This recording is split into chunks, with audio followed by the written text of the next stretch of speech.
జై శ్రీరామ్ అందరికీ నమస్కారం. వెల్కమ్ టు న్యూస్ అఖండ.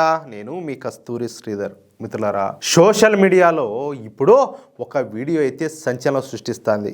యూపీలోని మొరాదాబాద్లో జరిగినటువంటి ఒక ఘటన చూస్తూ ఉంటే మనకు ది కేరళ స్టోరీ సినిమా అయితే కళ్ళ ముందు కదలాడుతుందన్నమాట. ఒక హిందూ అమ్మాయిని బురకా వేసుకోమని చెప్పేసి బలవంతం చేయడం, మతం మారాలని చెప్పేసి ఒత్తిడి చేయడం, ఇదంతా కూడా జరిగింది. ఏమి దారుణం యా స్వామి, ఏమి దారుణం అంటాలే. అసలు అక్కడ ఏమి జరిగింది, ఆ 5 అమ్మాయిలు ఎవరు, ఈ కేసు విషయంలో పోలీసులు తీసుకున్నటువంటి చర్యలేంటి, పూర్తి వివరాలు ఈ వీడియో ద్వారా చెప్పే ప్రయత్నం చేస్తా. ఓకేనా? మత పిచ్చితో చేసినటువంటి ఈ దారుణమైన ఘటన ఉత్తరప్రదేశ్లోని మొరాదాబాద్ జిల్లా బిలారీ పోలీస్ స్టేషన్ పరిధిలో వెలుగులేకైతే వచ్చింది. బాధితురాలు ఒక హిందూ మైనర్ బాలిక. ఆమెతో పాటు చదువుకునేటటువంటి ఒకే ట్యూషన్కు వెళ్ళే 5 ముస్లిం బాలికలు కలిసి ఆమె పైన ఒత్తిడి తెచ్చినారంట. ఏం మాట్లాడాలా? చదువుకునే పిల్లవాళ్ళు, స్కూల్కి పోయేవాళ్ళు, ట్యూషన్కి పోయేవాళ్ళు, అందులోనూ మైనర్లు, వాళ్ళేంది బురకా వేసుకోమని చెప్పేది ఏంది, మతం మారమని చెప్పేది ఏంది, అసలు ఏమి నేర్పించారు ఇంట్లో పిల్లవాళ్ళకు, ఏమి నేర్పించారు? నేను రీసెంట్గా ఒక వీడియో చూసా. ఏది మన సంక్రాంతి పండగకు అందరూ మామూలుగా వాకిట్లో ముగ్గులు వేసుకుంటారు కదా. ఆ అమ్మ ఒక ఆమె చెప్పింది, ఏది కూతురికి పోయేసి ఆ ముగ్గులు పాడు చేసి రమ్మని. ఆ అమ్మ చెప్పడం, ఈ కూతురు పోయి ఆ ముగ్గులన్నీ తుడిపేసి రావడం. ఇట్లా కాదు, ఏం సంస్కారం అది? ఏమి నేర్పించారు పిల్లవాళ్ళకు? కాదు, ఏం చేస్తారు అంటాలే. వాళ్ళు ఏమి కాదంటే వాళ్ళు ఏమైనా మతోన్మాదులు చేద్దాం అనుకుంటారా, ఉగ్రవాదులు చేద్దాం అనుకుంటారా, జిహాదీలు చేద్దాం అనుకుంటారా? వాళ్ళు ఏం చేద్దాం అనుకుంటారు? వాళ్ళ భవిష్యత్తును ఏం చేద్దాం అనుకుంటారు? మీరు అంత మత పిచ్చుండే వాళ్ళు ఏడెందుకుంటారు? భారతదేశంలో ఎందుకుంటారు? పాకిస్తాన్కి పోవచ్చు కదా, లేకపోతే బంగ్లాదేశ్కి పోవచ్చు కదా. మీ మారి ఓళ్ళు చచ్చాను కదా మత పిచ్చితో, ఆడి పోవచ్చు కదా మీరు అంటాలే. వైరల్ అవుతున్నటువంటి వీడియోలో ఏముండదంటే, ఒక ఇరుకైనటువంటి వీధిలో ఆ హిందూ బాలికకు మిగిలినటువంటి 5 అమ్మాయిలు బురకా వేస్తున్నారనమాట.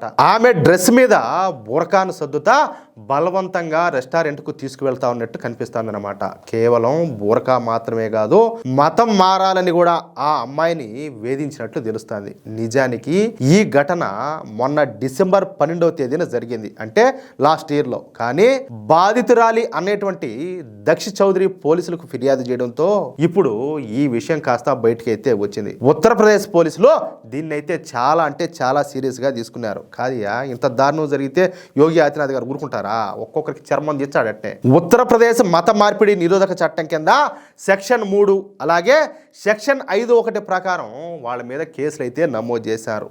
మోసం, బలవంతం లేదా ఆశ చూపించి మత మార్పిడికి పాల్పడడం ఈ చట్ట ప్రకారం తీవ్రమైనటువంటి నేరం అన్నమాట.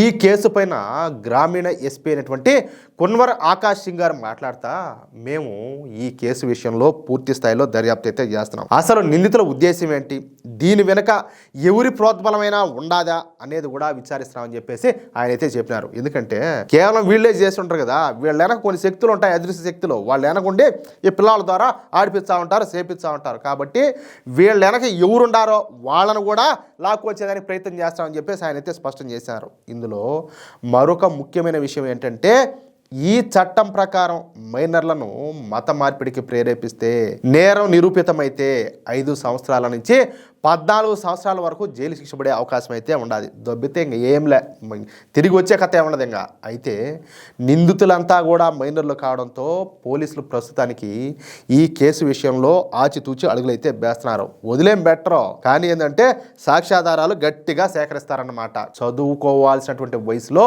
ఇలాంటి విద్వేషపూరితమైనటువంటి ఆలోచనలు రావడం నిజంగా ఆందోళన కలిగించేటటువంటి విషయం. మన పిల్లలు ఎవరన్నా పనులు చేస్తే మనం ఏం చేస్తాం? మెట్టుతో మూతి పనులు రాలు కొడతామంటే. కాదు, ఏం సంస్కారము కాదు, ఏం పెంపకం ఇది ఏందంటాలే. స్నేహితుల మధ్య ఇలాంటి మతపరమైనటువంటి ఒత్తిళ్ళు ఉండటం పైన మీ అభిప్రాయం ఏంటి? ఇలాంటి ఘటనలు జరగకుండా ఉండాలంటే ఏమి చేయాలా? ఖచ్చితంగా ప్రతి ఒక్కరు కూడా కింద కామెంట్ సెక్షన్లో తెలియజేయండి. ఇలాంటి మరిన్ని లేటెస్ట్ అప్డేట్స్ కోసం మన న్యూస్ అఖండ ఛానల్ను తప్పనిసరిగా సబ్స్క్రైబ్ చేసుకోండి. జై శ్రీరామ్, జై హింద్.